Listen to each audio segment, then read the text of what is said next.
Então, tudo isso, né, gente, me permite estar aqui falando isso para vocês. Movimento espírita é uma coisa, espiritismo é outra. Movimento espírita está cheio de erros. Movimento espírita está contrariando o espiritismo em quase todos, se não todos, os pontos fundamentais da doutrina espírita. E o espiritismo é outra coisa que existe aí nas obras de Kardec. Tá? Eu vou cutucar vocês mais um pouco. Vocês sabiam que a Federação Espírita Brasileira ela contraria o espiritismo também em quase tudo? Vocês sabiam que a Federação Espírita Brasileira ela é determinantemente rustanguista, misticista? E que foi ela que, pela sua força de influência, provocou praticamente todo o desvio do movimento espírita brasileiro? Vocês sabiam disso? Quem não sabia, quem quiser que eu fale sobre isso, comente aí. Tá, eu vou falar rapidinho, eu falo várias vezes, né? Já falei várias vezes sobre. Basicamente é assim. Federação Espírita... Vamos voltar lá na França primeiro, rapidinho. Lá na França existiu esse senhor chamado... Deixa eu pegar ele aqui. Bom dia, Maria Luísa. Se você está tentando se encontrar, fica aí que você vai gostar, tá bom? Jean Baptiste, eu já vou aumentar a tela para vocês, tá?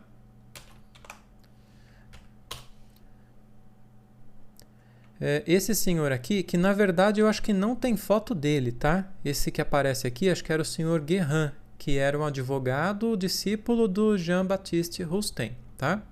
Esta figura aqui, ó, Jean-Baptiste Rustin, ele era um advogado lá na França também, bastante influente, bastante rico, né? E ele começa a receber comunicações mediúnicas através de uma médium, a senhora Émile Collignon. Tá? Deixa eu colocar aqui o livro que é importante vocês lerem sobre isso.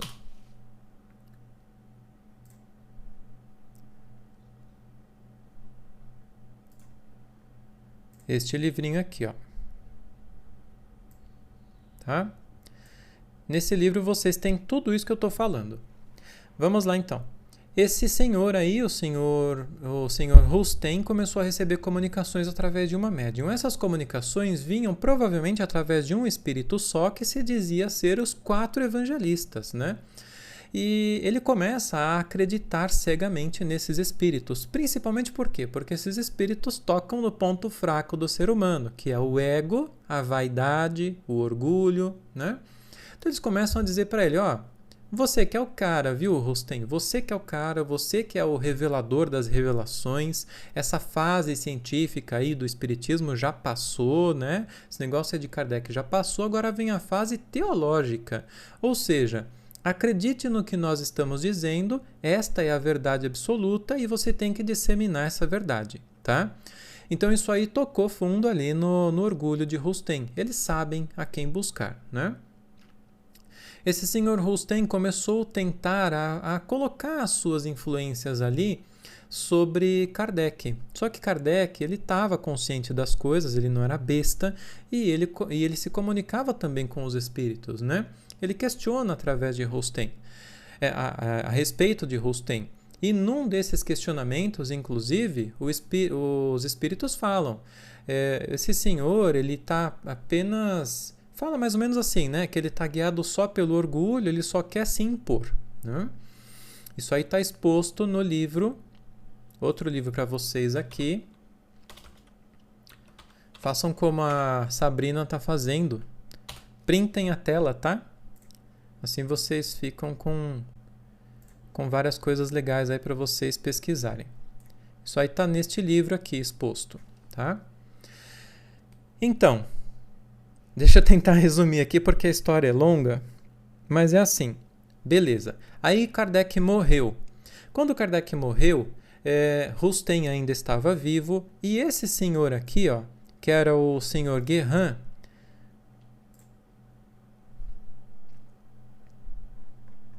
vamos buscar a fotinho dele. Jean Guérin, era discípulo de Rustem. Esse cara aqui, ele chega junto lá de Leymarie, que foi um cara que assumiu a presidência da Sociedade Anônima, que era a Sociedade Parisiense de Estudos Espíritas. Após a morte de Kardec, foi convertida numa empresa com fins lucrativos. E esse cara chega lá no senhor Leymarie com a sua fortuna e começa a comprar o espaço dele ali na Revista Espírita e naquele contexto. Começa a inserir absurdos ali na doutrina na Revista Espírita, coisas misticistas. Leymarie também começa a inserir conteúdos da Helena Blavatsky, né, que eram da teosofia. Enfim, gente, puro misticismo. Começa a inserir isso ali. Aí, a gente tem o lado aqui do Brasil, né? No Brasil, como o Paulo Henrique conta neste livro aqui, o Espiritismo começou maravilha. Começou como uma ciência, a Federação Espírita Brasileira começou com propósitos bons, propósitos corretos. Bom dia, Bárbara. Em 1895, o que acontece, gente? Vamos lá, ó, no nosso site, Grupo de Estudos O Legado de Allan Kardec. Basta pesquisar aí, vocês vão chegar no nosso site. Aí vocês vão aqui embaixo, lá aqui no fim, aqui ó, na parte dos artigos, ou vocês pesquisam lá na caixinha de pesquisa por federação, tá? Aí vocês vão chegar nesse artigo, ó, Federação Espírita, tempo de recolocar as coisas em seu devido lugar. O que acontece lá? Em 1895, o senhor Bezerra de Menezes assume a federação da FEB. Só que o senhor Bezerra de Menezes, sobre quem foi criado esse mito de ser um apóstolo do Espiritismo no Brasil, esse mito que a FEB criou, né? Ele, na verdade, era rustanguista. Ele participava desse grupo chamado Grupo Saião, ou Grupo dos Humildes, ou Grupo Ismael, certo? Por que Grupo Ismael, gente? Lembrem, Anjo Ismael, já ouviram falar dessa figura, desse Anjo Ismael?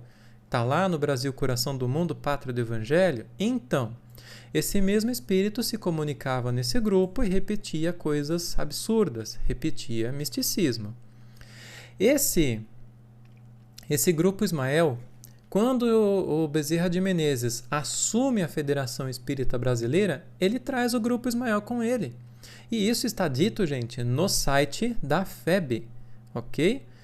Olha, isso aqui está lá no site da FEB, na página A FEB Origens. Aqui, ó, se você entrar aqui, A FEB Origens, você vai ver esse mesmo texto. Acedendo Bezerra de Menezes em aceitar a presidência da Federação em 1895, o Grupo Ismael acompanhou o apóstolo, veja o nome, apoiou-o na direção da casa e integrou-se a ela. A FEB, que até hoje orgulha-se de colocar lá nessa mesma página, Origem, o seguinte nome: Casa de quem? Quem que está escrito aqui? Vamos lá. Casa de Ismael. Casa de Ismael. Tá? Então a FEB se reconhece como Casa de Ismael. Casa de um espírito mistificador. Certo? Muito bem. Desde que o grupo Confúcio, desde que o grupo Ismael, na verdade o grupo Ismael, né, que entrou ali na FEB, esses rustanguistas que se diziam espíritas tomaram o núcleo da FEB. Bezerra de Menezes, como eu disse, que era rustanguista e que sob o pseudônimo de Max, na revista O Reformador, várias vezes defende Rustem, coloca Rustem acima de Kardec, ou seja, coloca um misticista e suas opiniões misticistas acima da ciência espírita. Começa então a tomar vamos dizer assim, entre aspas, né, o espiritismo por dentro para destruí-lo, que é, como eu sempre digo, o que está exposto lá na Revista Espírita de agosto de 1867, no artigo no artigo Plano de Campanha, onde se diz justamente isso, um espírito ali que se comunica por mais de 1 hora através de um médium em sonambulismo espontâneo e fala. Se a gente não pode bater de frente com o espiritismo, se por mais que a gente faça, mais ele se fortalece, então a gente vai fazer o quê? A gente vai se apoderar dessas ideias para acomodar a sua vontade. É o partido pelo qual se decidiram. Disseram de si para si, o Espiritismo é precursor de uma revolução moral inevitável. Antes que ela se realize completamente, tratemos de desviá-la em nosso proveito. Assim, o plano de campanha está mudado. Prestem atenção. Vereis formarem-se reuniões espíritas cujo objetivo confessado será a defesa da doutrina e cujo objetivo secreto será a sua destruição. Supostos médiuns que terão comunicações encomendadas, adequadas ao fim que se propõe. Publicações que, sob o manto do Espiritismo, se esforçarão para o demolir.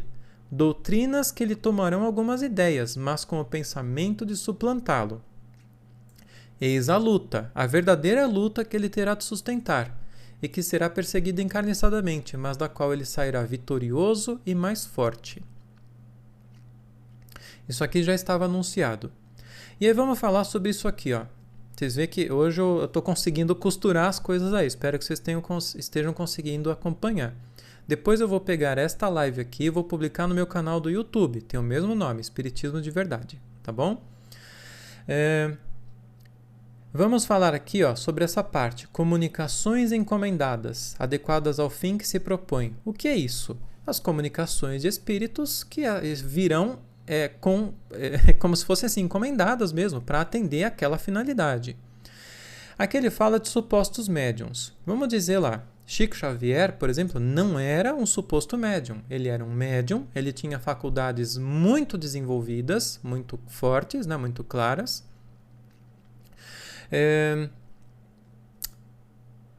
Mas o que aconteceu ali? Houveram mistificações passadas pela mediunidade de Chico Xavier. Uma delas, a mais grave, foi essa: Brasil, coração do mundo, pátria do Evangelho, onde nós temos o seguinte. Vamos lá para o começo do artigo.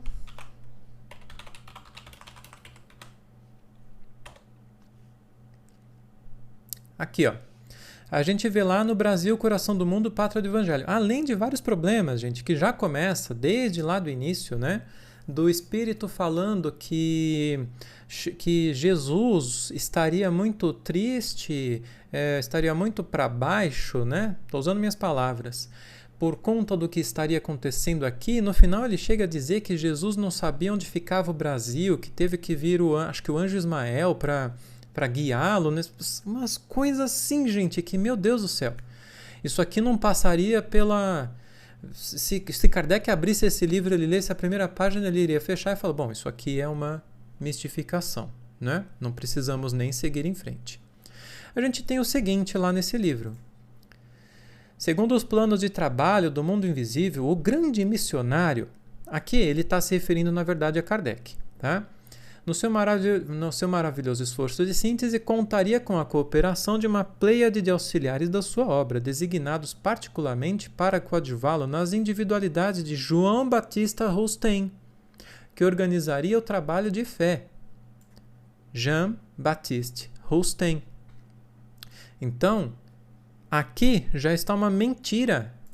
Jean-Baptiste Rousteing nunca trabalhou apoiando Kardec. Nunca. Jean-Baptiste Rousteing se transformou num inimigo de Kardec e do Espiritismo a partir do momento em que Kardec, fazendo uma análise sobre a obra que ele publicou, conhecida como Os Quatro Evangelhos, quando Kardec faz essa análise, demonstrando que apesar dela ter pontos de similaridade, de coisas ali que podem estar no Espiritismo, ela tem pontos que não estão.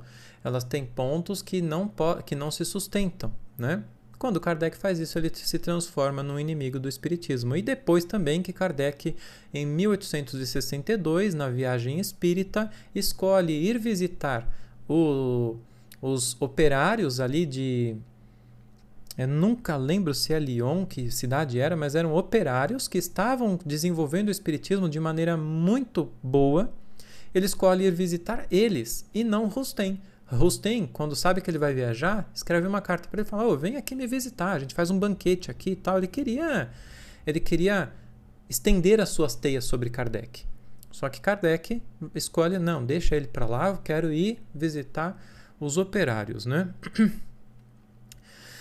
Então, tudo isso aí fez de Rustem o que ele é. Nessa mesma obra aqui, Brasil, Coração do Mundo, a gente tem logo em seguida a repetição do como é que se diz? Da falsa ideia aí, né? Dessa mitificação de Bezerra de Menezes, como se ele fosse um missionário do espiritismo no Brasil. De novo, ele era rustanguista. Se ele era bom, se ele fazia caridade material ali para as pessoas, não importa. Mesmo a caridade moral, não importa, bom para ele. Mas isso não o exime da análise crítica sob a ótica da ciência espírita, sob a ótica dos fatos, né? E aí, gente, lembra do que a gente falou aqui, né? Ó. Cadê? Eu fechei? Tá aqui. Não tá. Enfim, lá naquela parte onde fala, né? Que as comunicações que viriam encomendadas para o fim que se propõe. É isso, gente. Quando Chico Xavier psicografa, eu acho que foi em 1940 ou 44, se não me engano, Brasil, Coração do Mundo, Pátria do Evangelho, isso aqui foi uma comunicação vinda de um espírito mistificador, praticamente encomendada para dar todo o aval ao rustanguismo febiano, a todo o desvio que eles fizeram ali, a todo esse papel de mitificação da figura, por exemplo, de Bezerra de Menezes. Por quê? Se você tem alguém que é uma figura forte, influente ali atrás, Bezerra de Menezes era influente, ele foi inclusive político, né? Bem conhecido. Se você tem nessa figura a figura de alguém que dá aval às suas ideias distorcidas, que eram as do misticismo rustanguista, você faz o quê? Você transforma ele num mito, né? É o que sempre se faz, e foi o que fizeram. E isso aqui, gente, onde é que isso está? Bom dia, Rita. Onde é que isso está repetido? Vamos lá no ESD.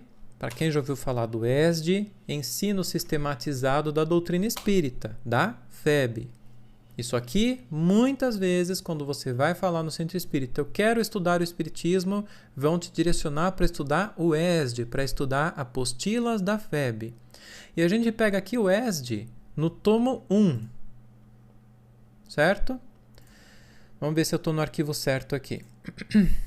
ESD, tomo 1. Vamos procurar Rustem. Bom dia, Sérgio. Ixi, será que eu estou no arquivo errado? Vamos procurar de outro jeito. ESD Rustem.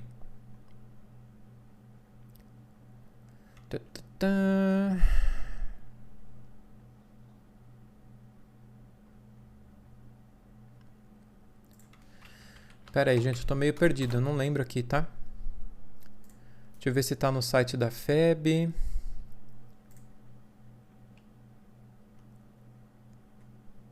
Eu acho que foi esse aqui que eu abri.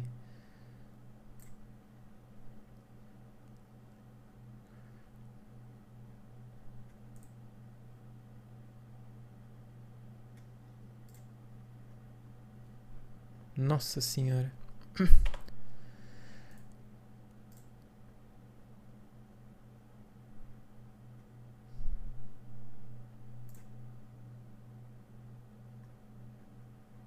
Esse... Puxa vida, eu não tô achando agora, gente. Da outra vez eu achei tão fácil, mas enfim. Vocês fiquem com a que eu tô falando, depois vocês pesquisem também, porque vocês verão isso. Lá na apostila do ESD, falando que Rustem, repetindo tudo isso aí, que Rustem seria um braço direito ali de Kardec, né? E falando, Sérgio, nosso assunto aqui hoje, a gente está desenvolvendo mais para esse lado aqui dos desvios, tá? Depois, se der tempo, a gente fala um pouquinho sobre isso aí, tá?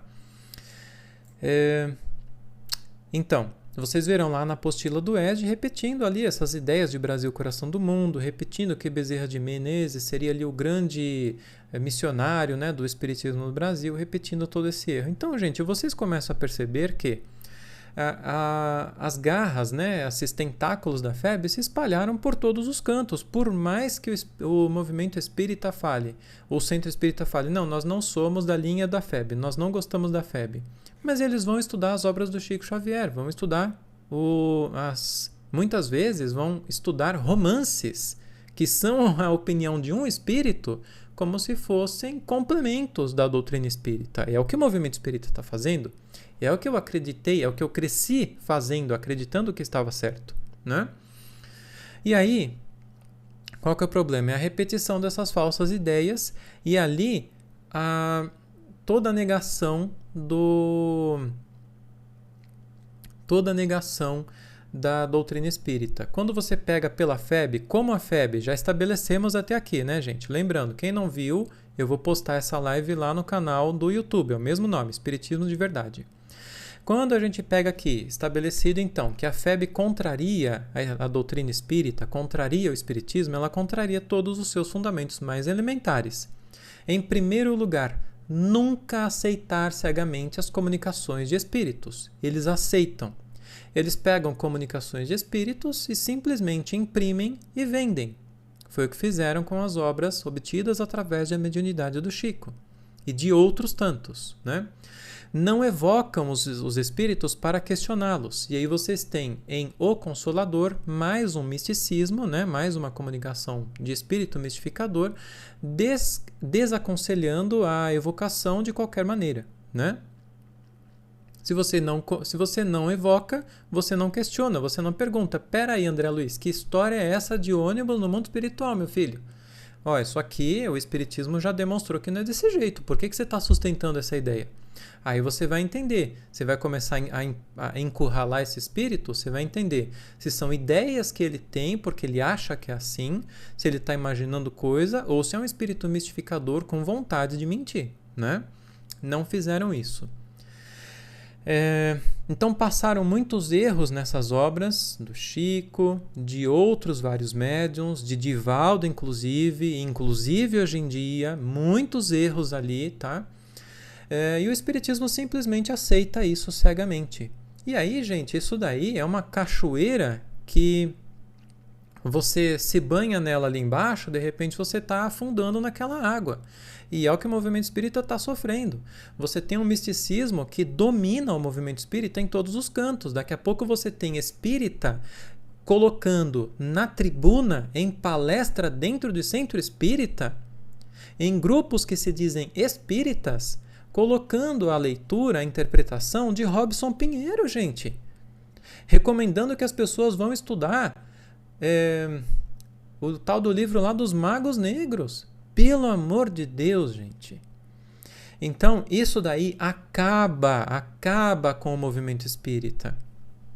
Aí, para a gente alinhavar aqui um comentário final, que eu estou fazendo aqui praticamente todos os dias, é isso aqui, ó. A gente vai lá no livro dos médiuns, item 247,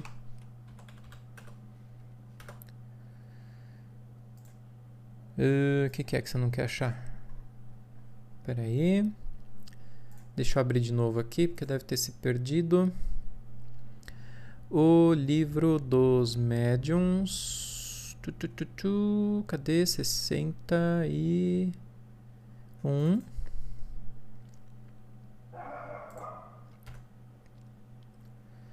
Item 247 do livro dos médiuns. Vamos lá. Vou aumentar aqui, ó. Prestem atenção. Os espíritos sistemáticos são comumente escrevinhadores, por isso procuram os médiuns que escrevem com facilidade e cuidam de que se façam instrumentos dóceis e, sobretudo, entusiastas, fascinando-os. O que é espírito sistemático? É o espírito que cria sistemas. Ele não entende a verdade ou ele não está se importando com a verdade, ele simplesmente cria sistemas sobre a opinião que ele mesmo tem sobre alguma coisa, tá? Muitas vezes com má intenção. São quase sempre palavrosos, muito prolixos, procurando compensar a qualidade pela quantidade, comprazem-se em ditar a seus intérpretes volumosos escritos, indigestos e frequentemente pouco inteligíveis, que felizmente têm por antídoto a impossibilidade material de serem lidos pelas massas. Isso aqui era coisa da época, hoje as massas estão lendo essas coisas, né? Os espíritos verdadeiramente superiores são comedidos, dizem muito com pouco. Assim, essa fecundidade prodigiosa deve ser sempre suspeita. Não se pode estar demasiado circunspecto quando se trata de publicar esses escritos. As utopias, as excentricidades que são neles frequentemente abundantes e que chocam o bom senso produziriam uma desagradável impressão nas pessoas noviças, dando-lhes uma falsa ideia do espiritismo, sem contar que são armas das quais seus inimigos se servem para ridicularizá-lo. É o que está acontecendo no movimento espírita. Tá? Então, esse é o grande balde de água fria que eu tenho para jogar em quem ainda não ouviu falando tudo isso aqui. Tá? Para instigá-los a estudar. E aí, se vocês, daqui a pouco eu coloco aqui para a gente falar sobre a questão dos estudos. Tá? Na verdade, deixa eu colocar na tela aqui. E aí eu já vou responder as perguntas de vocês. Primeiro, falando, né, aqui ó, sobre o Phobos perguntou, tentando começar da doutrina, mas o que é mentira ou verdade? A verdade é o que nasce do esforço científico. Certo, gente? A verdade não é aquilo que uma pessoa vem e diga. Isso aí é coisa de dogmático, né? De dogmatismo, de sacerdote. O sacerdote vem e fala, esta é a verdade, aceitem. E espíritos também agem assim, muitos deles, né? A verdade é o que nasce do esforço científico. E foi assim que o espiritismo foi desenvolvido. Por isso a gente precisa estudar essa ciência. Quando Kardec, muitos de vocês não sabem que Kardec chegou a considerar a possibilidade do duplo material no mundo espiritual, ou seja, o que tem aqui tem lá. Ele chegou a considerar essa possibilidade. Ele estudou essa possibilidade, ele e muitos outros, né, que apoiaram esse estudo. E a conclusão foi justamente o contrário, não é um duplo material. São criações fluídicas de pouca duração, né, criadas pela ideia que o espírito tem, o espírito que está muitas vezes apegado à matéria, que não conseguiu se desligar da personalidade, ok? Então, o que a gente vai estudar? O que a gente vai estudar para entender isso aí? Primeira coisa, já está estabelecido, né? Fuja do ESD. Fuja do ESD. Outra coisa importante aqui, ó, eu vou até editar isso aqui.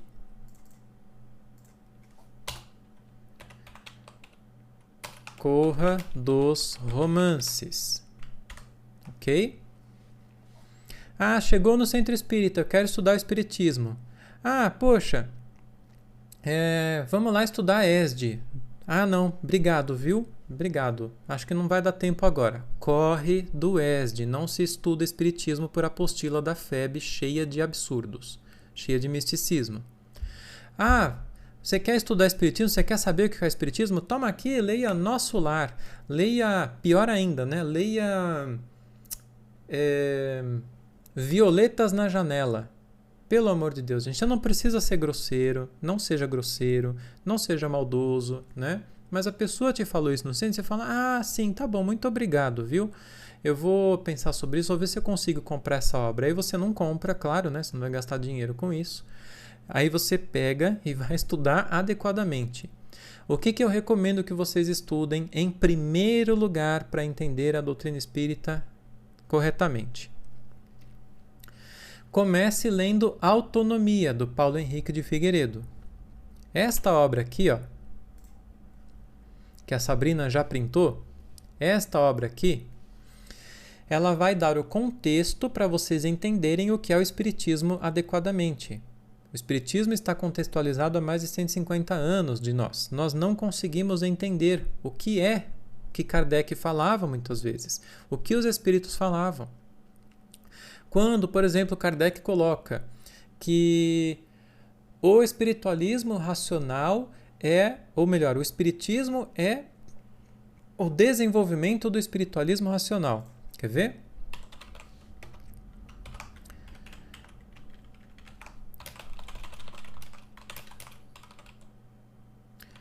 O Espiritismo, desenvolvimento, espiritualismo racional. Vamos achar onde é que está isso.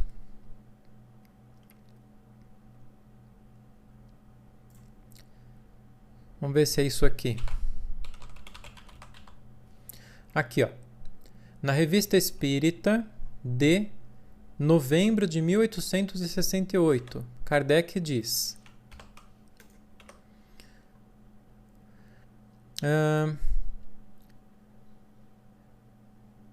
a obra do senhor Chassan é a aplicação dessas ideias em geral, é uma prova a mais da enérgica reação que se opera em favor das ideias espiritualistas e que, como dissemos, toda a defesa do espiritualismo racional franqueia o caminho do espiritismo, que é o seu desenvolvimento, combatendo seus mais tenazes adversários, o materialismo e o fanatismo. O que é espiritualismo racional? A gente não sabe, né? Vocês vão entender isso aqui. Então façam a leitura desse livro. Depois que vocês leram esse livro, aí vocês podem começar a estudar as obras de Kardec. Lembrando, o céu e o inferno e a Gênese foram adulterados. Então vocês vão ter que ler os da editora Feal, ok?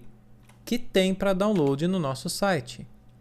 Então vocês vêm aqui, Grupo de Estudos, o Legado de Allan Kardec, página inicial, primeiro link, eu quero baixar as obras não adulteradas de Kardec. Pronto, aqui vocês vão ter todos os PDFs, o PDF da editora Feal, do Céu, Inferno e da Gênese, PDF do Autonomia, também tem aqui, porque já tem na internet, tá? Vocês vão ter tudo isso aqui dentro. E aí, gente, qual que é a recomendação? Busquem criar grupos de estudos. Se vocês quiserem, pode me chamar por mensagem, eu vou incluir vocês em um grupo de WhatsApp, onde vocês vão poder ter contato com outras pessoas que já estão participando de grupos ou que querem participar, né? Então, vocês podem ali formar grupos com outras pessoas. E aí eu dou para vocês o direcionamento ali, né? As sugestões com base na nossa própria experiência. O que a gente fez? A gente começou a estudar a Revista Espírita.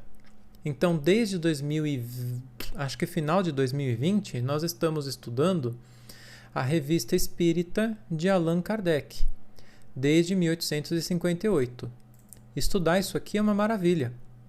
Aqui você entende a ciência espírita, depois de ter estudado a Autonomia, do Paulo Henrique de Figueiredo.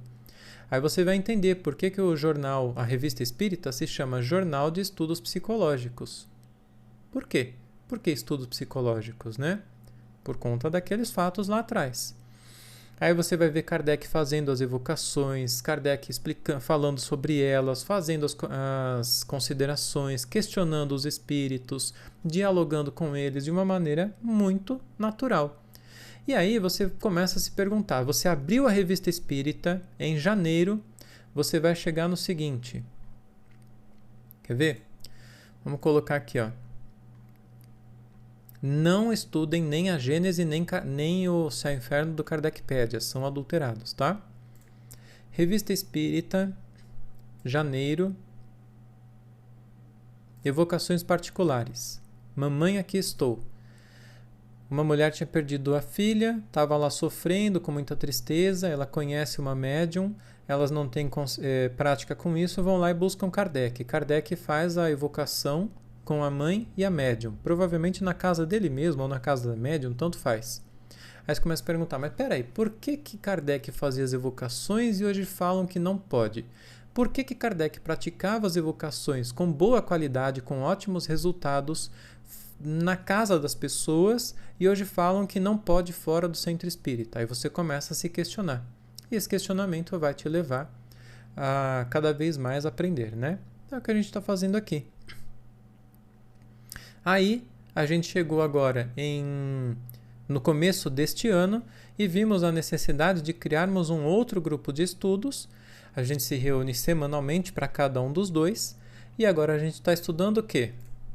O livro dos médiuns. E o conhecimento que isso aqui traz é fundamental. Aí quando você começa a estudar tudo isso, você vai chegar às mesmas conclusões que eu estou apresentando aqui para vocês. O movimento espírita não conhece a ciência espírita, os médiuns não estudam o livro dos médiuns, não conhecem os pontos fundamentais da mediunidade, e o movimento espírita está fundamentalmente contrariando o espiritismo. Esses são os fatos que nós temos aí. Tá bom? Eu sei que eu falei bastante, né? Deixa eu retomar aqui. Gente, a gente fica até 9 horas, tá bom? Edneia, chama por mensagem aí, tá bom? Depois clica lá no link de mandar mensagem na bio e eu mando para vocês o link. Lembrando, o WhatsApp é só grupo de apoio, tá? É só ambiente de apoio ali. Para vocês buscarem fazer grupos com as pessoas assim, semanalmente, tá?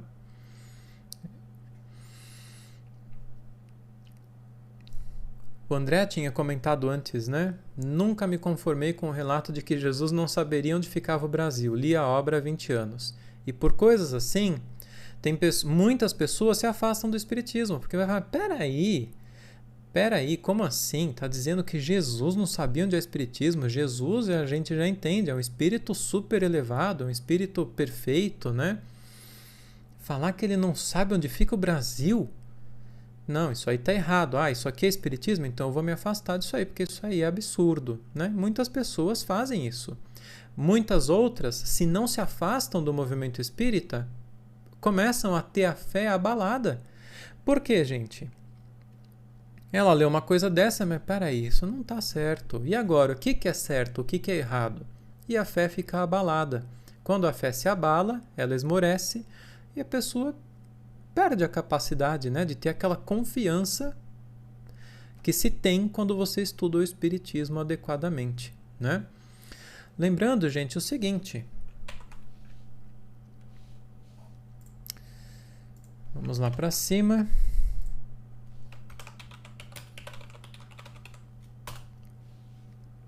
Já te respondo. É Renata, né? O Renato, não sei. Lembrando o seguinte. Lá no item 230 do Livro dos Médiuns.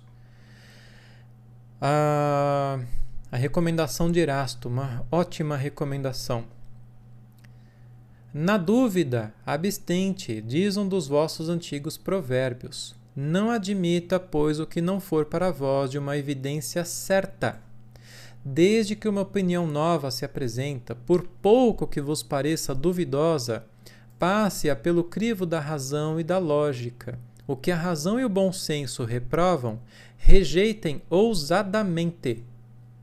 Não é, talvez, não, mas ele é uma pessoa tão bondosa, então deixa para lá, né? Vamos fazer a caridade e aceitar tudo isso. Não. Rejeite ousadamente.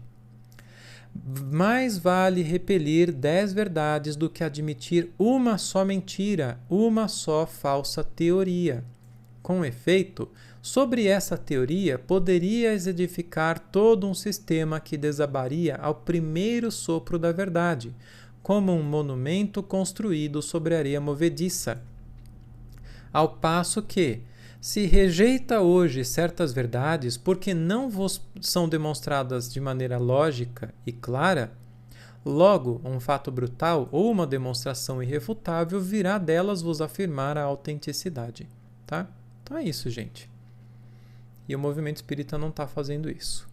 Está aceitando cegamente tudo. Ok? Vamos lá.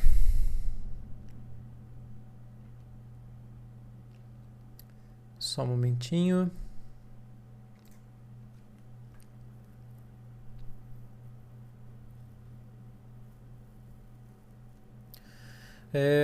O que o Robson Pinheiro faz é misticismo, gente. Tem muito misticismo, tem muita introdução ali, né? Aceitação de teosofia, que é misticismo, né? Teosofia da Helena Blavatsky. Em tudo, gente, há um fundo de verdade. Há um fundo de verdade. Por quê? Porque tudo se liga à questão dos fatos que o Espiritismo demonstra, mas esse fundo de verdade ele é totalmente distorcido e adulterado por conta desses absurdos, né? Por conta desse misticismo todo. O William, que não está mais aí, né? Eu Ele tinha perguntado por que a doutrina espírita só tem no Brasil. Porque na França ela foi praticamente perdida por conta daquela distorção que eu estava contando lá no começo, de toda aquela adulteração. Assim que Kardec morreu, os princípios da Sociedade Espírita Parisiense, Sociedade Parisiense de Estudos Espíritas, SPEE, foram distorcidos, foram adulterados, ela foi convertida numa sociedade anônima, isso estava nos projetos de Kardec, só que quando Kardec morreu, ela foi convertida em uma sociedade anônima com fins lucrativos. Foi introduzido ali o misticismo, quando Leymarie assume ela, Leymarie, conhecido como coveiro do espiritismo, Chico Xavier chamava ele assim, né? Ele começa a colocar temas avessos ao espiritismo dentro da Revista Espírita, temas da Helena Blavatsky, temas ali ligados ao rustanguismo, por dinheiro. Isso começou a abalar completamente a força que o espiritismo tinha, muito grande naquela época. Outro fator, o espiritualismo racional, que era uma filosofia estudada do ponto de vista científico, estava, como a França era a luz do mundo naquela época, né, era o foco de tudo, ela estava se espalhando pelo mundo. Foi a primeira filosofia que se estabeleceu no Brasil, a primeira escola filosófica. Então, a transição do espiritualismo racional para o espiritismo era muito simples, era muito pequena. A pessoa entendia rapidamente o espiritismo. Tudo isso dava uma força muito grande para essa doutrina. Então, quando Kardec morre, essa doutrina se abala, o movimento espírita se abala. Depois, o espiritualismo racional é descartado como se jamais tivesse existido por uma forte corrente materialista. As guerras acontecem ali na França no final do século XIX, isso também abala a tudo, e por conta disso tudo, o espiritismo praticamente é destruído em território francês. Vem para o Brasil, começa bem, só que é subvertido por conta dos rustanguistas que dominaram a FEB e que lá permanecem até hoje. Tá?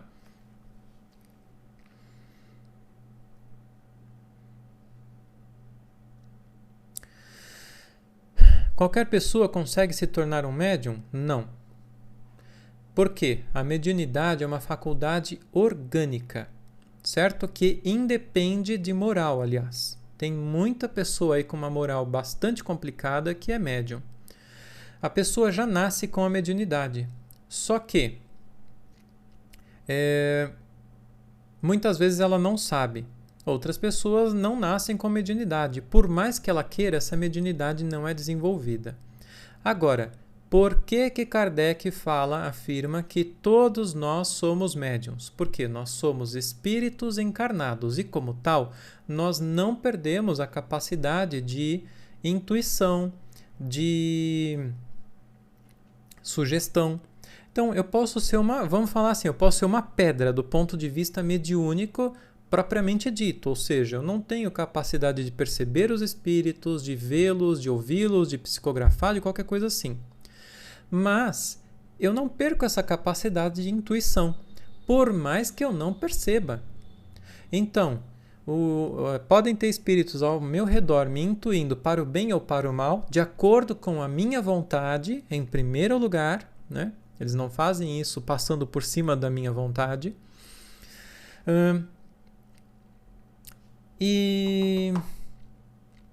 Então, e aí por conta disso é que se diz que todos nós somos médiuns. Mas aí Kardec coloca lá, né? A mediunidade propriamente dita, vamos pegar lá no livro dos médiuns. A mediunidade propriamente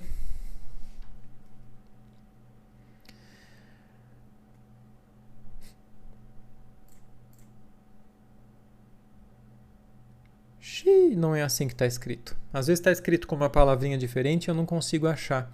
Mas Kardec coloca isso no livro dos médiuns. A mediunidade propriamente dita é aquela que se caracteriza por essas características, né? Repetindo aqui, patentes, ou seja, a pessoa vê espíritos, ouve espíritos, tem psicografia, psicofonia, mediunidade de efeitos físicos e outras tantas, tá? Então essa é a mediunidade propriamente dita. E quem tem mediunidade propriamente dita precisa estudar a ciência espírita. Lembrando que o espiritismo, não sendo uma religião, está disponível para todos que podem estudá-lo sem deixarem suas religiões. E só vai acrescentar a eles, né? Só vai ajudar.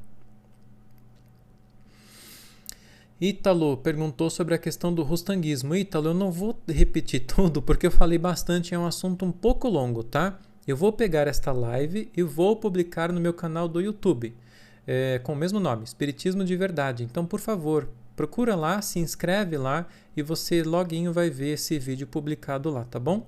Pelo menos a primeira parte aí que ficou bem caracterizado sobre tudo isso.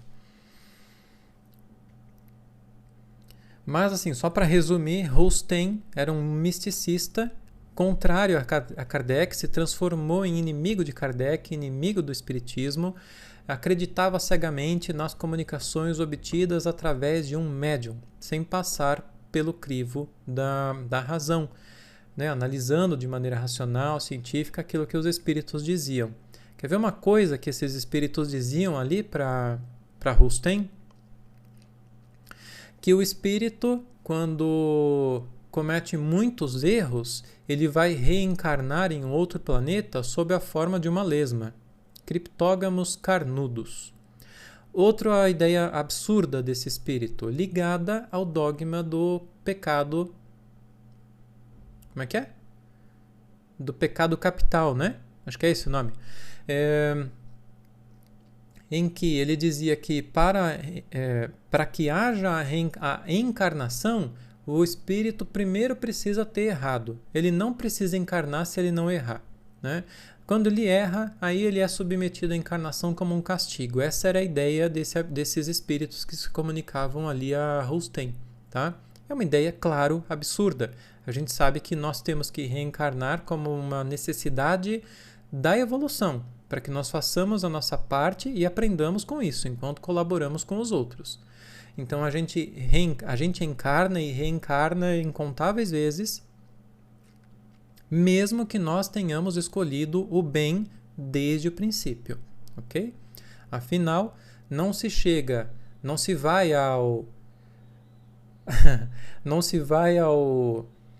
pós-doutorado sem passar pela primeira, segunda, terceira, quarta, quinta, sexta, sétima, oitava, nona série, primeiro, segundo, terceiro ano, faculdade, mestrado, doutorado, para depois chegar no pós-doutorado, né?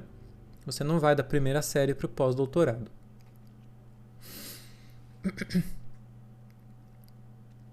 Gente, quiserem perguntar, fiquem à vontade, tá? A gente tem mais 15 minutinhos aí, ficar com vocês até as 9.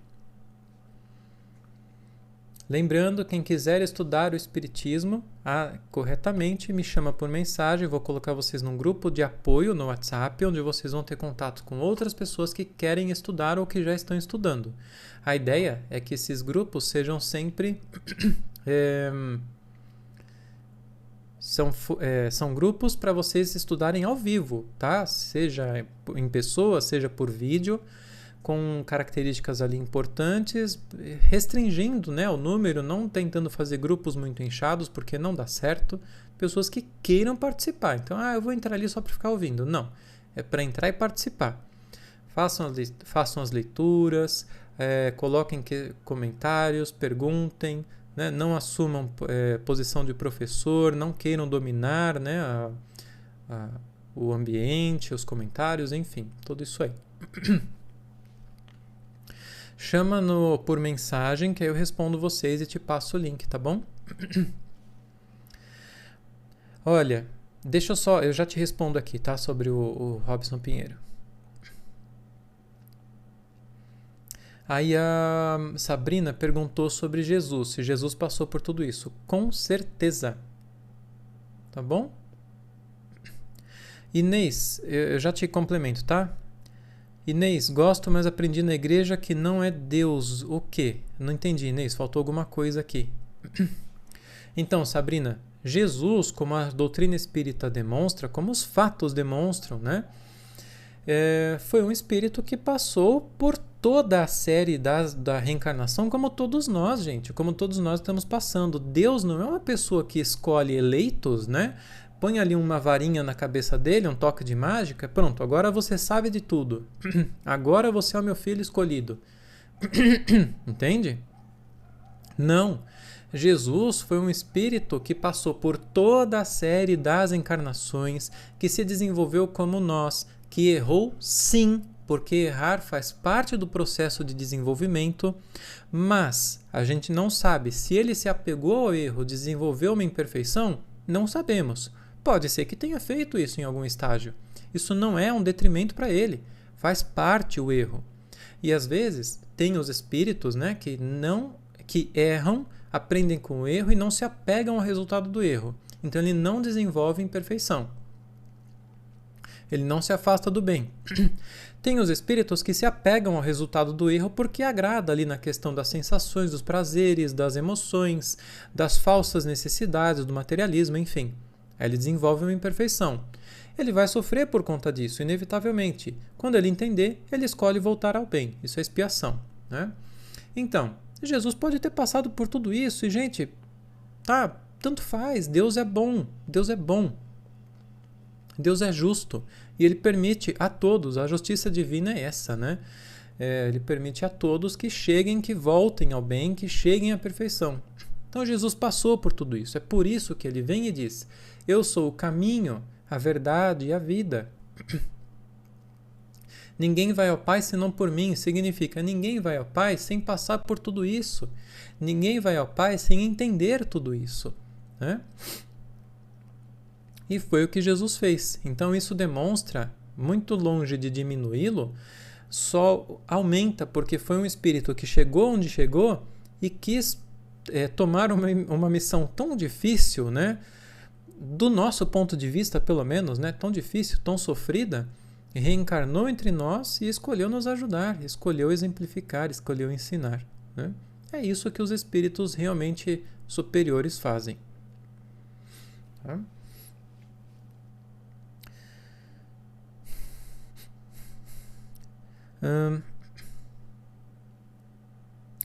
Nesse caso do Rustem, o próprio médium deve ter a capacidade de saber se a informação que chega se verifica ou não, né? Você está perguntando. O médium, ele deveria ter essa capacidade desde que ele conheça o espiritismo, desde que ele conheça a ciência. Lembrando, gente, como eu sempre falo, tenha um caderninho de anotações, tá? Vamos lá.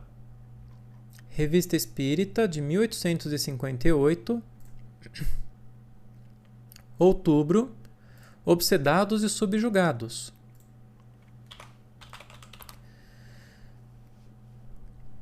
Na verdade, o Espiritismo apresenta um perigo real, mas não é aquele que se supõe.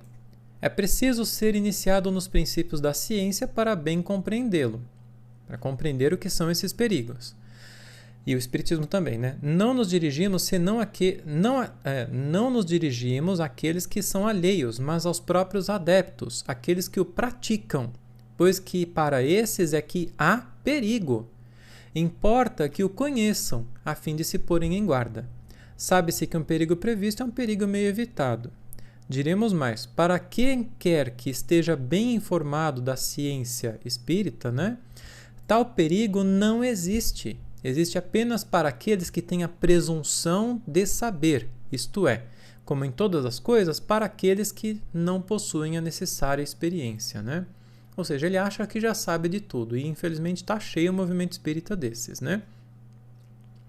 Então, o médium, se ele conhece essa ciência, se ele estudou dedicadamente o livro dos médiuns, se ele buscou estudar aqui, por exemplo, os 3 primeiros anos da Revista Espírita, que trazem um aprendizado tão importante sobre a questão mediúnica, se ele fez tudo isso, ele vai ter essa capacidade sim de olhar a própria psicografia vindo ali através dele, por exemplo, e ver naquilo um problema.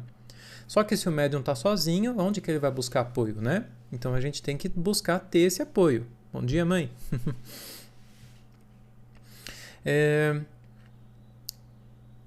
E o que eu ia dizer sobre... Então, a Emile Collignon, que foi a médium que psicografou essas coisas aí através de... para Rustem, deixa eu ver se eu consigo achar para vocês aqui. Ué, saiu? Só um momentinho.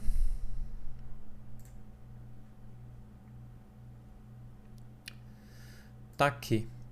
Vamos lá no livro Autonomia.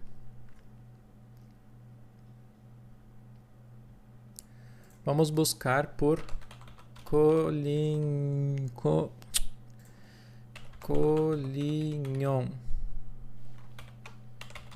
Emile.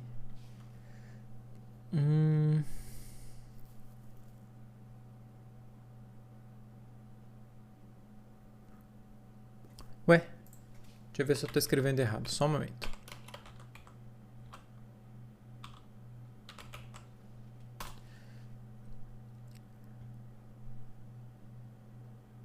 Collignon. Bom, se eu não achar, deixa pra lá e depois vocês tentam achar, tá bom, gente? Tem algum lugar, eu não lembro se é no Autonomia, se é no... Talvez seja no Nem Céu Nem Inferno, acho que é nele aqui. Nem Céu Nem Inferno. É aqui.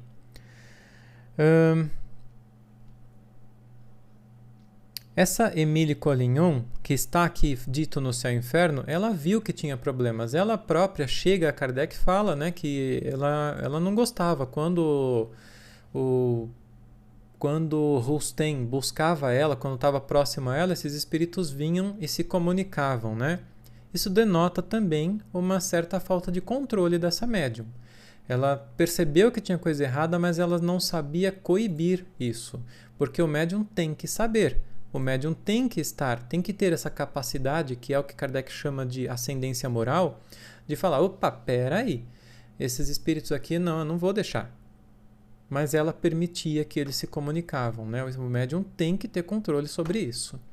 Eles se comunicaram e trouxeram todo esse monte de absurdo, né? Que está lá no livro, nos livros, os 4 evangelhos de Rustem, né?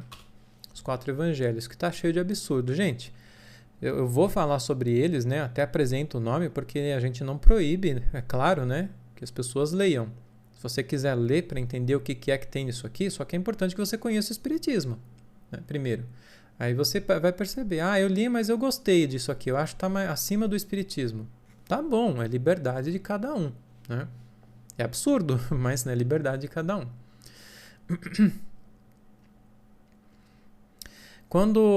Eu falei sobre isso ontem, tá? Ali em Kardec, no Livro dos Médiuns, a gente tem ele falando justamente sobre isso. Sobre a questão das falsas comunicações, né? Então aqui, ó, Livro dos Médiuns, segunda parte, capítulo 31, Dissertações Espíritas, Comunicações Apócrifas. Vamos ver aqui o capítulo completo. E aqui a gente tem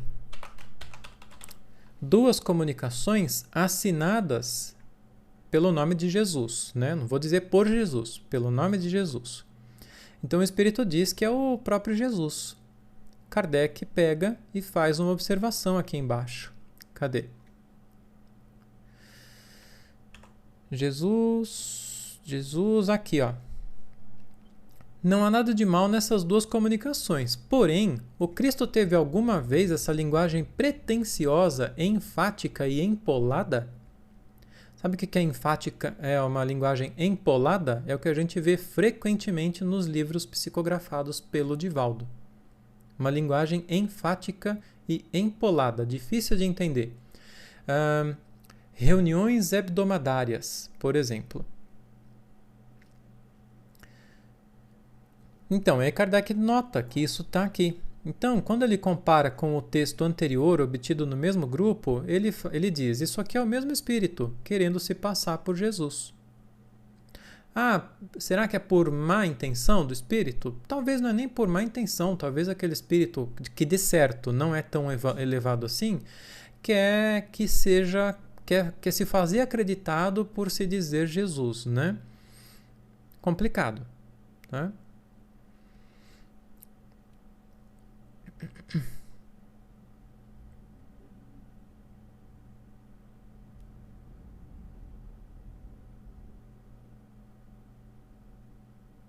Ah, desculpa, tinha falado ali sobre o Robson Pinheiro, né? Gente, as literaturas que estão aí no movimento espírita estão quase todas, as literaturas, os canais no YouTube, esses canais aí com centenas de milhares de seguidores, os canais aí que colocam na figura lá Bezerra de Menezes, os canais que dizem que são espíritas, o canal lá que diz que é o espiritismo raiz, né?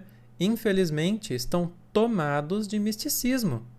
E eu não estou dizendo que é por má intenção. Às vezes a pessoa tem a melhor intenção, só que ela não fez o trabalho de estudar primeiro, tá?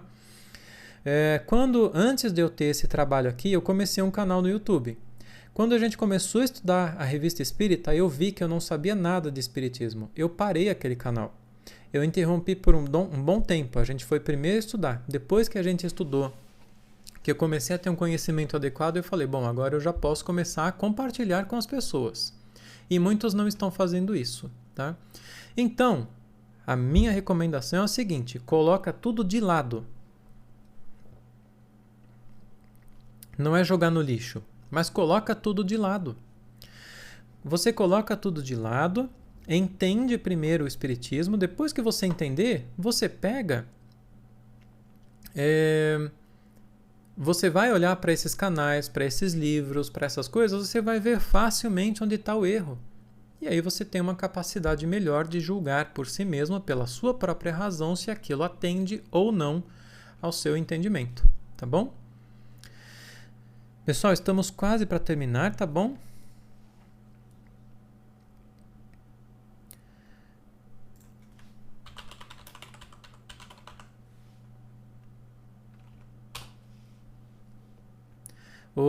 Só para complementar aqui, para responder na mesma linha, né?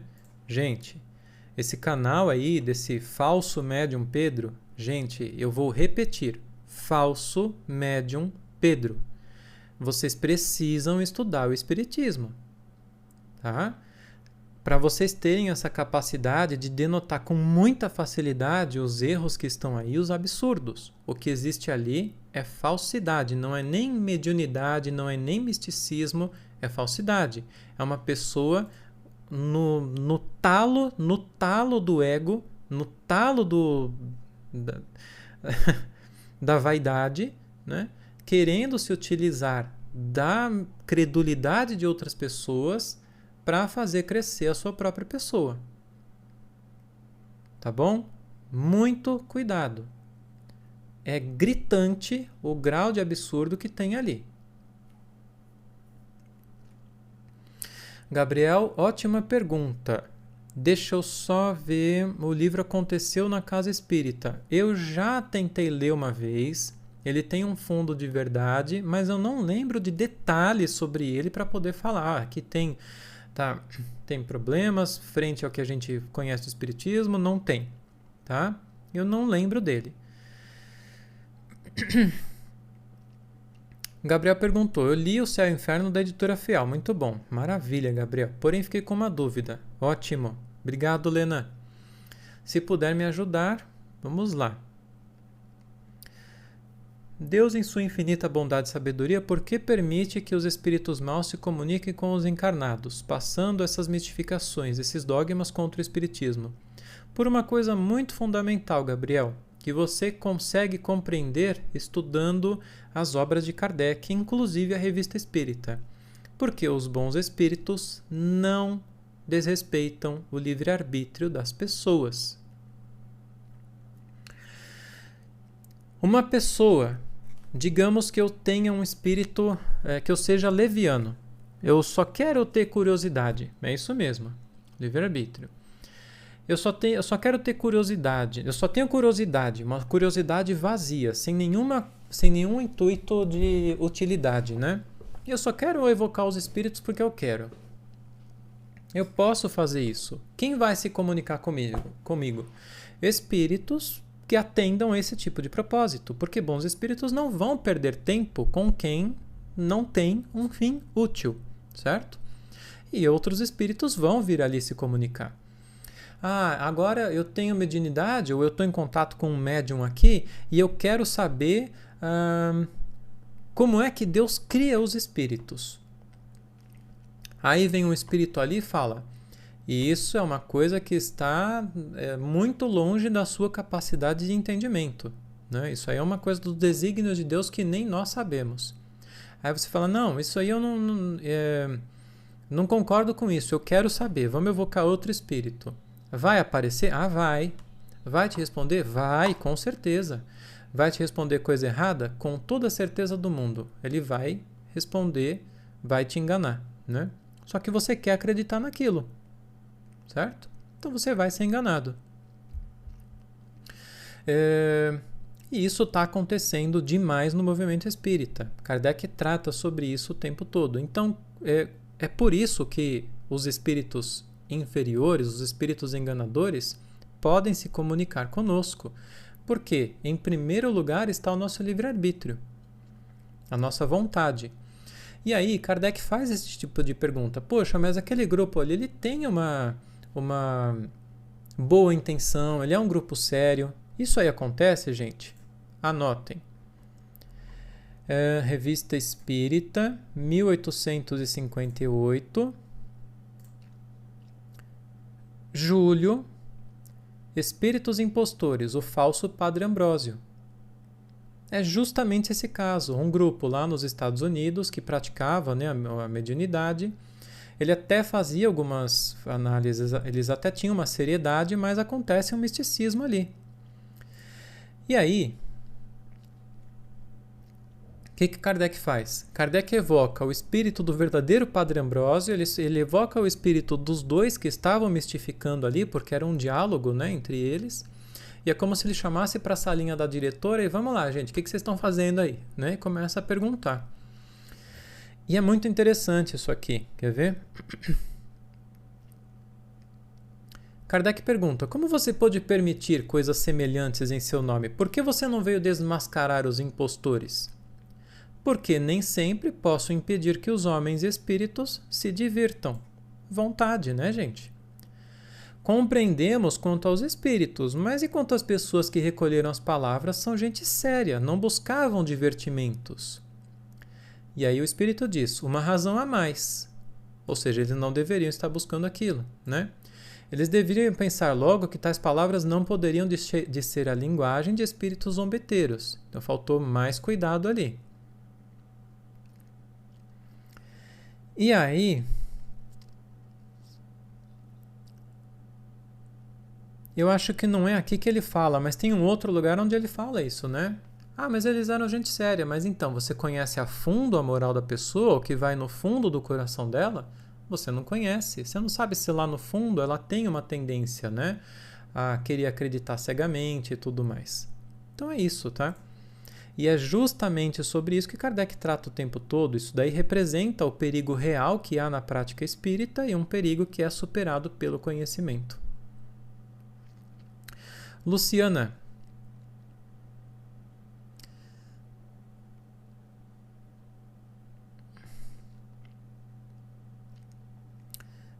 Só antes de te responder, Luciana, essa questão aí desse médium aí que fala que ele fala que é a reencarnação do próprio Kardec, ele já ousou dizer, se comparar a Jesus, ele já ousou pegar aquele livro que é um outro absurdo, repleto de misticismo, é estapafúrdio o negócio.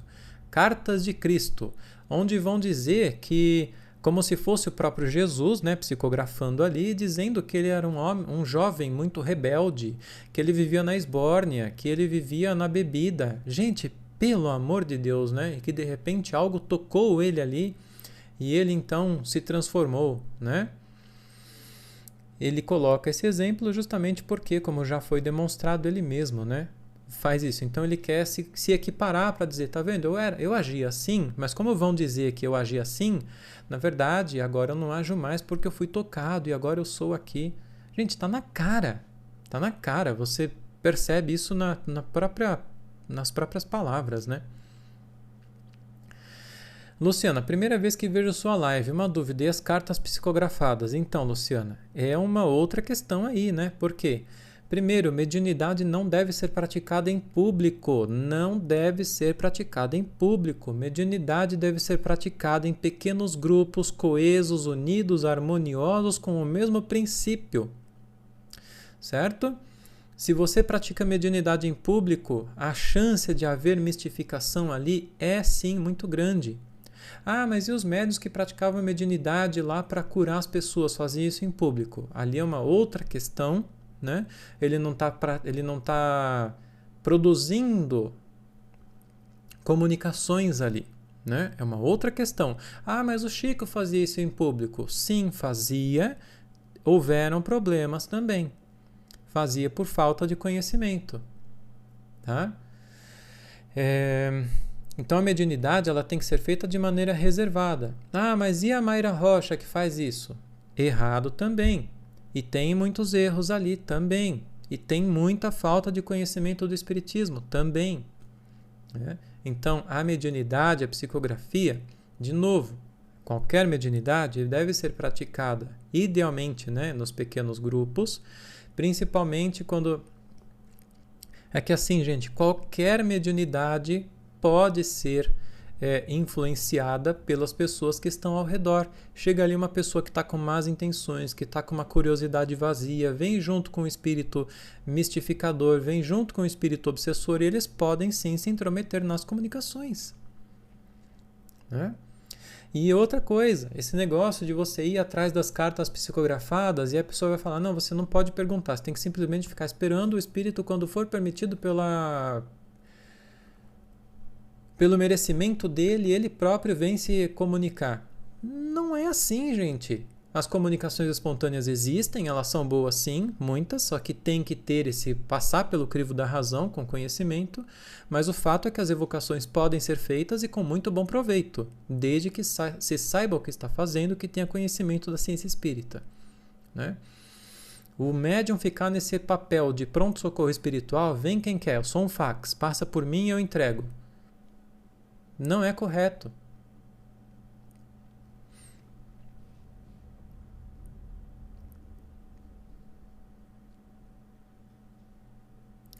Em algum grupos de espíritos maus que acabam de desencarnar, nos exemplos do livro, falam que não tem permissão para se comunicar.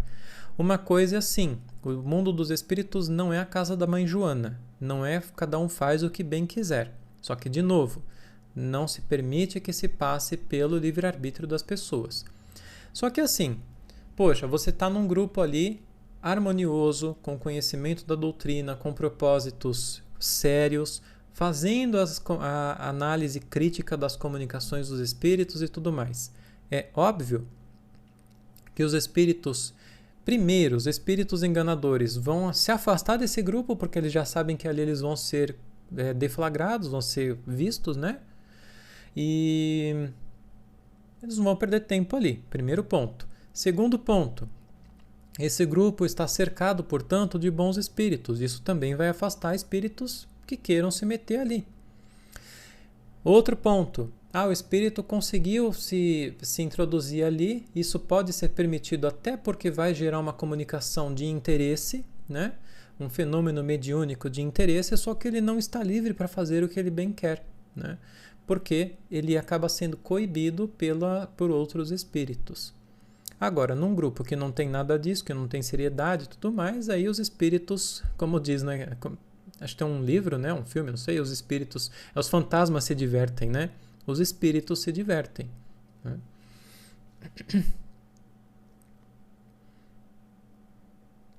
Solange falou, conta muito a vibração da pessoa, aquilo que ela pensa, seus acompanhamentos, traz os bons e ruins. Sim, exatamente. Minha mãe falou, né? O estudo é que nos dará a base necessária para conseguirmos discernir as comunicações. Exatamente. De novo, gente, eu preciso ir terminando, né? Vamos completando aqui.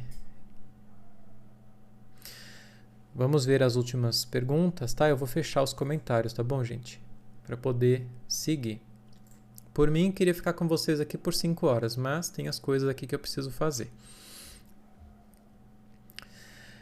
Eu já participei de um grupo mediúnico pela internet. Isso não é um problema, de um grupo mediúnico fechado, não exposto ao público, é lógico, né? Isso não é um problema, tem dificuldades por conta das questões tecnológicas, inclusive. A internet pode falhar, você pode ter problemas ali, então você tem que tomar alguns outros cuidados. Esse grupo foi começado por algumas pessoas, né, que tinham mediunidade. Uma delas tinha uma mediunidade de psicografia, que se desenvolveu em psicofonia depois, muito boa. Uma faculdade muito boa.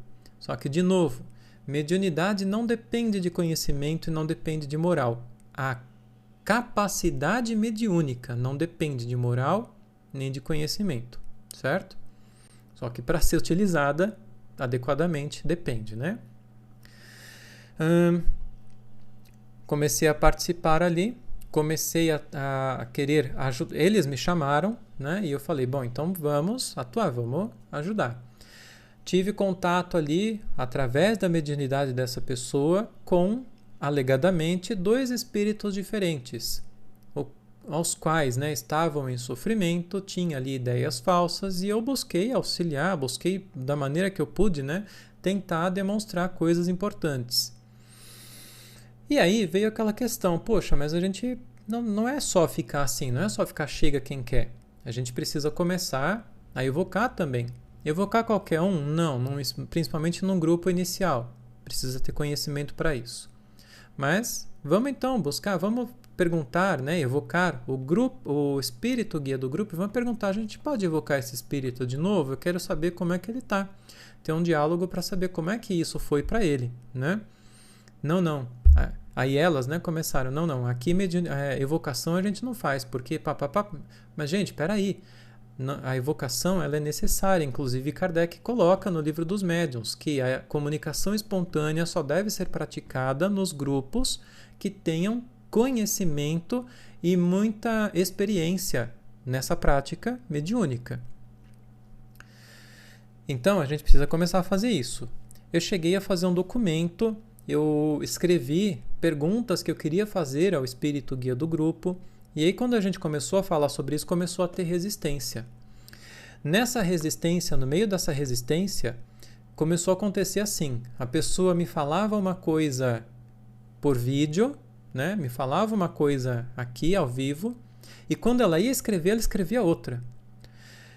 Ao ponto dela contrariar totalmente o que ela tinha dito e o que os próprios espíritos realmente bondosos, né, superiores, tinham dado ali de indicação para ela anteriormente.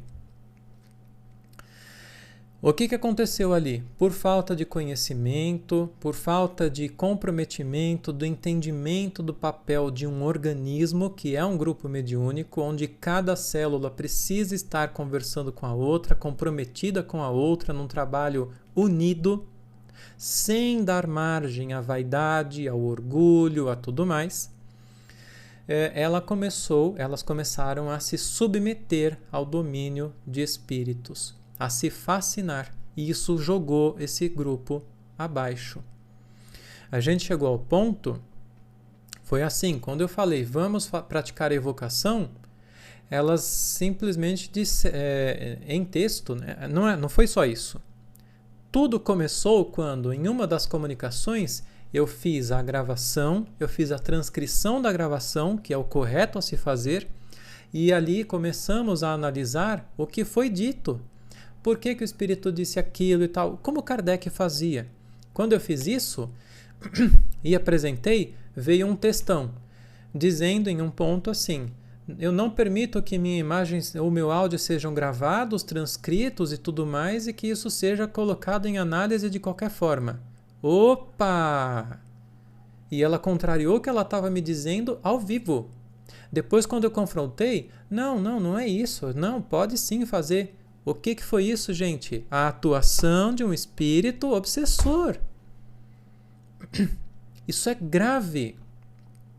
Quando o espírito se viu colocado sob o escrutínio, quando ele viu o que ia acontecer, dominou. E não, isso aqui não vai. Aí começou todo o negócio. Não, gente, espera aí.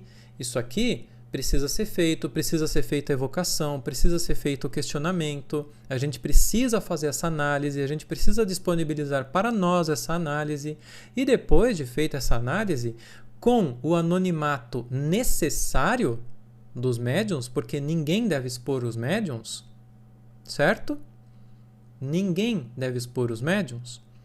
A gente pode, inclusive, publicar o resultado dessas análises no nosso site, para que outras pessoas possam ver isso, se inspirar. Não pode publicar não. Não pode publicar porque o que a gente quer é publicar um livro depois. Então, começou a acontecer ali um trabalho de manipulação ao qual elas se submeteram. Infelizmente, isso chegou a ponto de gerar um desgaste muito grande. A gente conversou muito, falamos muito ali, não entenderam, não quiseram entender e eu simplesmente falei, bom, então eu vou sair do grupo, né? Eu não vou forçar vocês a uma coisa que vocês não querem, vocês sigam com o seu livre-arbítrio, mas eu não posso continuar participando de uma coisa que eu não acredito estar certa. E eu saí do grupo. Isso aqui, gente, eu coloco porque fica como lição para vocês. Vocês precisam entender isso. Isso é um trabalho extremamente sério. Se envolver com mediunidade é uma coisa extremamente séria. E ela começa pelo fato de que se o dito cujo do indivíduo, eu começo a ficar bravo, mas se o dito cujo do indivíduo escolheu nascer com mediunidade, não é porque ele é o maioral e também não é porque ele está pagando débito nem nada disso, mas é porque ele viu nisso uma coisa importante para ele atuar no bem enquanto ele mesmo aprende. Só que depois vem o peso das coisas aqui da matéria e o indivíduo começa a se fazer cego para essas coisas, quando as comunicações mediúnicas têm que ser, em primeiro lugar, aproveitadas pelo próprio médium. A gente estava estudando isso daqui esses dias no livro dos médiuns. Os espíritos, muitas vezes, falam através do médium coisas que deveriam servir para ele, mas ele não aproveita, né? E isso é uma coisa da qual ele vai se arrepender bastante. Ó, como a gente falou umas coisas interessantes aqui, eu vou deixar mais 10 minutos, vamos até 9h30 e a gente para, tá bom? Eu vou reativar aqui os comentários. Aí a Sandra falou assim, né? Eu parei com as psicografias justamente por isso, porque recebi em casa e não tinha preparação para discernir, né? Muitas vezes recebi cartas que ajudaram e outras vezes eram espíritos sofredores, curiosos, né? De novo, a mediunidade praticada fora do centro não é proibida, certo? Ela pode sim ser feita, sem problema nenhum, desde que se tenha conhecimento, experiência e principalmente buscando apoio, né? Sobretudo quando a pessoa não tem essa experiência, né? nessa questão. Sempre submetendo aquilo ao trabalho de racionalização. Por exemplo, você poderia ser um médium, psicografar na sua casa e, por exemplo, Paulo, vocês têm um grupo aí legal, vocês conhecem, eu vou mandar para vocês aí para que vocês analisem. E a gente vai analisar.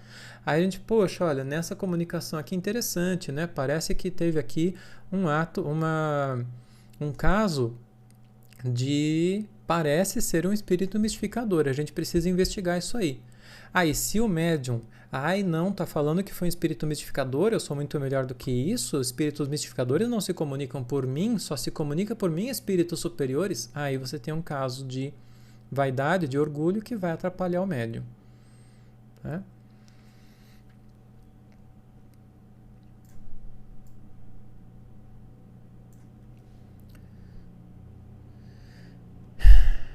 Certo, gente? Então, para vocês entenderem, né, essa questão muito importante aí relacionada à prática mediúnica. Isso não é brincadeira.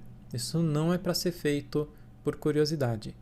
Isso tem um fim útil, né? Precisa ter. Se não tiver, vai atrair espíritos obsessores, vai atrair espíritos mistificadores. E você que faz isso, muito certamente vai terminar obsedado. E essa obsessão pode evoluir. Desculpe, essa obsessão pode evoluir para uma possessão. E isso pode trazer coisas bem graves para você. Né? Além de você se tornar um porta-voz de mentiras, né? Isso é terrível. Para a gente ir encaminhando para o fim, João Farma tinha perguntado sobre a médium Mayra Rocha. Eu já tinha falado, né, agora há pouco. Tem muita falta de conhecimento do espiritismo, tem muita ligação com o misticismo, tá? tem esse erro de se colocar num papel ali de praticamente uma idolatria, querendo talvez substituir até os grandes médiuns que estão aí. Tem o problema de praticar mediunidade em público, o que não se deve fazer por conta dos vários problemas que os próprios espíritos sempre apontaram, que a gente entende estudando a doutrina espírita. Então é isso, você tem uma médium, na verdade, que é espiritualista, tá? Ela está mais ligada a religiões, não tem conhecimento aprofundado do espiritismo, mas gosta de pegar o microfone para falar daquilo que realmente não conhece em profundidade, muitas vezes, tá? É mal intencionada? Não estou falando isso. Mas o fato é esse, tá? Então tem que ter cuidado com tudo isso que está aí.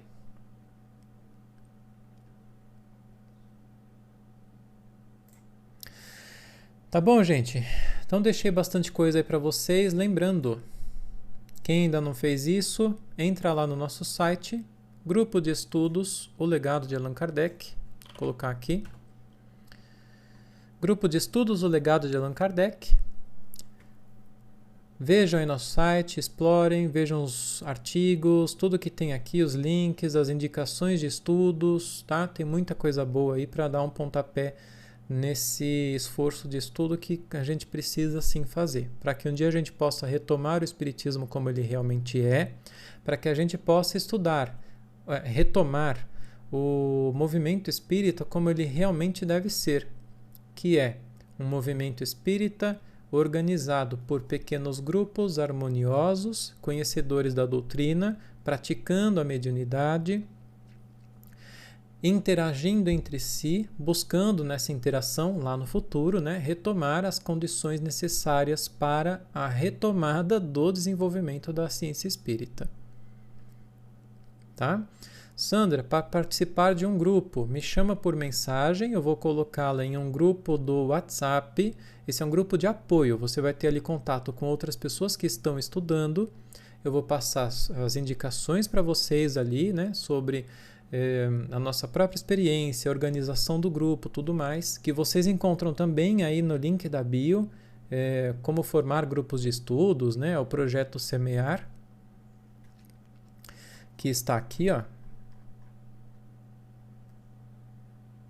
Aqui, ó, projeto Semear. E aí vocês vão ter a condição de integrar outro grupo ou formar novos grupos, tá, de estudos sobre o Espiritismo. Tá bom? Ana, não é questão de concordar, desculpa, é questão de fatos, tá? Para quem conhece o Espiritismo, por isso eu falo, precisa conhecer o Espiritismo, precisa estudar a Revista Espírita, precisa estudar o Livro dos Médiuns dedicadamente. Quando você conhece tudo isso, você vai ver que existem erros ali sim, de execução, de opinião, e aí você consegue ter uma capacidade de julgar as coisas, né? E sim, a palavra é julgar. Julgar o indivíduo? Não. Julgar do ponto de vista da ciência espírita e dos fatos, o que ele diz, faz, tá? As coisas que estão aí. Então, é esse o ponto. Legal, gente? Abração então para vocês, uma boa sexta-feira, preciso correr aqui. Um bom fim de semana, provavelmente eu não vou voltar no fim de semana. E até a próxima oportunidade. Legal, gente? Eu vou postar essa live lá no YouTube também. Mesmo canal, Espiritismo de Verdade. Abração e até mais.